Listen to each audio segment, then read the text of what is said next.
As we head into the new year, most go-to-market teams will be getting assigned new territories from which they're expected to maximize revenue for the company and achieve their individual targets. So for those of you selling into mid-market and enterprise, priority number one is to figure out what the white space or unrealized value is for your territory. Whether it be an enterprise patch with a handful of accounts or mid-market patch with dozens of companies, we need to figure out where to focus our attention. And this really just comes down to what is the executive agenda for the companies in our patch. And what is that? Simply put, it's what the C-level executives are focused on for this year because this dictates where the money's going to go.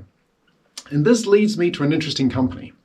Gtmhub, or go-to-market hub, I assume. In the first week of 2021, Gtmhub, which is a SaaS business selling corporate planning software, specifically OKRs, or objectives and key results, raised $30 million in a Series B that was led by Insight Venture Partners.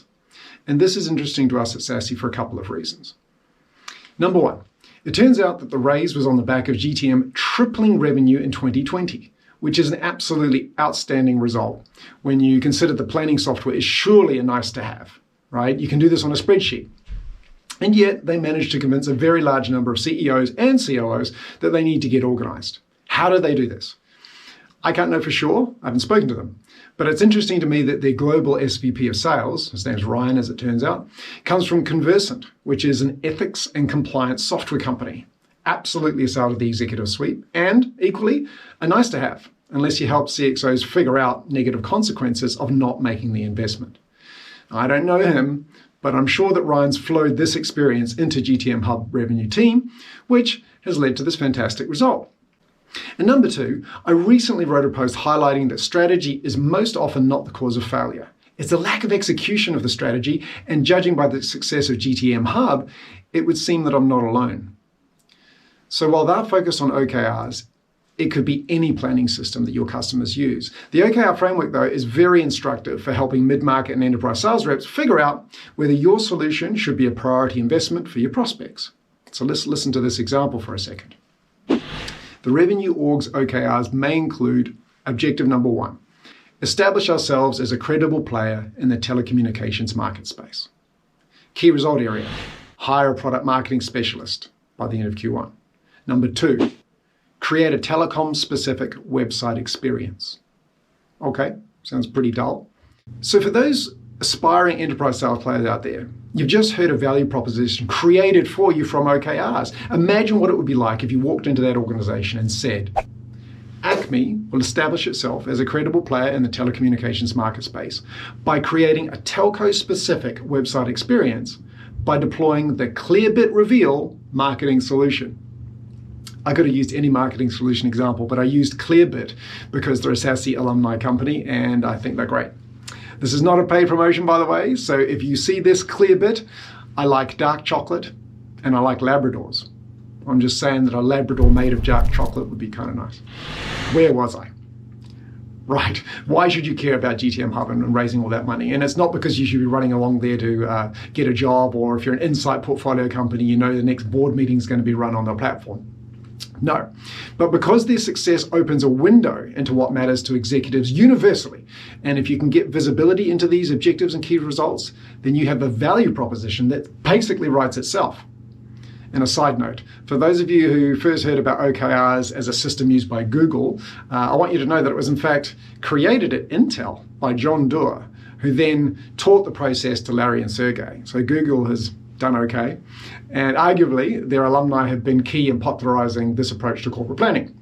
For me, I was indoctrinated in planning with V2MOM, which is the approach used by Salesforce, which uses methods, obstacles, and metrics as representation of key results. And one non-obvious value proposition relates to the obstacles, i.e., what can you foresee getting in the way of attaining a key result or method? And how can you obviate that? So if you guys actually, while I'm talking about it, are using V2MOM in your own company, chances are that people are using the obstacles section of the plan as a kind of get out of jail free card that allows people to explain away why they missed their key result or method in the quarter. So how do you stop that? For every identified obstacle, you need to agree on a mitigation plan. So for example, if an obstacle was, we don't have good data for a named account territory, then you should write a plan to get good data, maybe from Clearbit, but only if they send me a chocolate Labrador. So where do these OKRs get built from? In the simplest terms, you can think about framing it in terms of externalities, like the cost of capital, industry trends, and global pandemics, those sorts of things. And at a territory level, you can likely understand these externalities and then figure out what impact it might be having at a corporate level, which will inform how the company priorities are being set for the new year. And in Q2 of 2020, there were some really smart and savvy operations professionals who were scoring accounts by how the pandemic impacted that vertical or that part of the industry. So digital security, collaboration tools, all that sort of stuff with the new hotness, and travel was the vertical everyone was running a mile from, which brings me to another non-obvious point. Something I learned early on is that understanding your customer's customer is very helpful in informing what might be going on behind the scenes. Case in point, I happen to know a company that provides a platform for commercial aircraft operations management, which had a specific niche in tourism operators. For example, the helicopter tour operators here in Las Vegas. Now, I don't know about you, but right now I don't see too many people wanting to be stuck in a flying fishbowl for 90 minutes with a bunch of COVID-ridden strangers. So turning up with a value proposition around reducing the operational workload for them is probably not going to land well. Maybe not like the helicopters. But if perhaps you could provide a HEPA-grade filters that guarantees safe flight, you're in the money. I'm pretty sure Maverick Helicopter Tours has an objective of making flights feel safe in 2021. Help them do that. So these corporate factors, of course, then dictate what happens at a departmental level, which many of you will be selling at.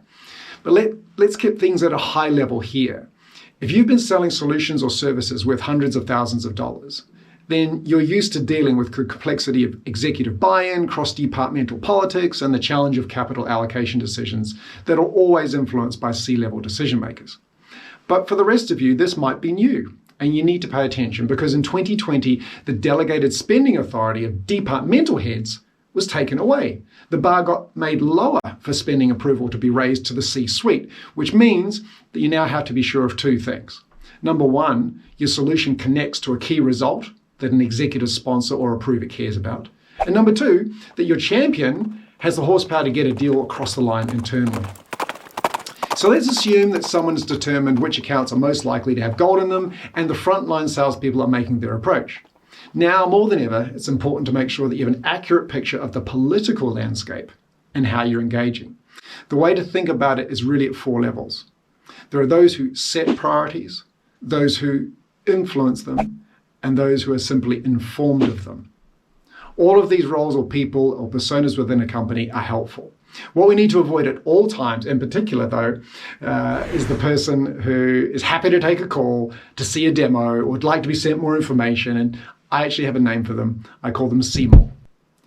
Because all they want to do is see more, delaying the inevitable fact that even though they might love what you do and they have absolutely no ability to get anything across the line. If you've ever seen a trial that gets extended and extended only to go nowhere, this is likely a great example of where the sale lead hadn't taken the time to ensure the solution is connected to the agenda of people that matter. You were stuck with Seymour. Years ago, I was taught about this idea of asking about alternative uses of capital, like how else might you spend this money? And this was actually a very valuable question in these times because most reps are trained to ask about alternative solutions to the problem, like your competition. But in times of uncertainty, your competition isn't just different solutions to the problem, but in fact, funds diverted to a completely different problem altogether. The highest probability of getting budget for your solution is to either provide a credible answer to a key result, like a custom website experience for telco, or using a consultative sales approach to introduce a new way of achieving an objective. And that becomes a key result or a method for next quarter. The quarterly planning cycle is why provocative sales or challenger selling takes longer than a solution sell. If they don't know, your prospect or customer, what they needed and you introduce it, then you need to find a champion who either sets or influences priorities and gets it into the planning cycle for next quarter, all of which takes time. So if you're thinking about upping enterprise sales skills, either for yourself or your team, then start by focusing on the methods by which executives decide where to place their bets. Learn the language of strategic planning and make sure that you or your people are asking the question, what process does your company use for planning cycles? What are your top objectives and key results, or KPIs, for the next quarter? In doing this, you're getting out of the quadrant of solution specialist and into the zone of consultative peer who can support higher order thinking and move closer to being a thought partner rather than a tech expert who's only called upon when they're needed.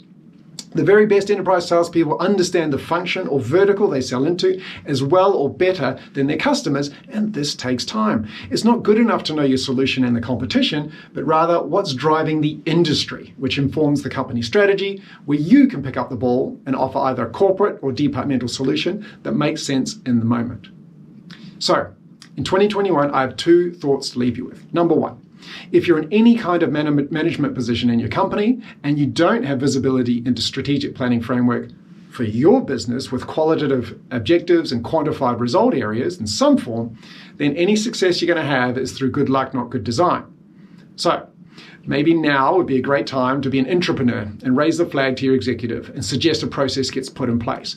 Salesforce's Mark Benioff and many of his executives will say that the key to their success has been a top-to-bottom company alignment and accountability. And number 2, enterprise salespeople who can't confidently articulate a value proposition that sounds eerily like a prospect's documented corporate or departmental objective will be chasing a lot of rainbows, which means long opportunity cycles that end in a dead no response loss reason, which, as it happens, is not a reason. It's a symptom of not having anything relevant to sell or to be selling to the wrong person. I'll be back soon, and until then, here's hoping for an edible dark chocolate Labrador in my future very soon.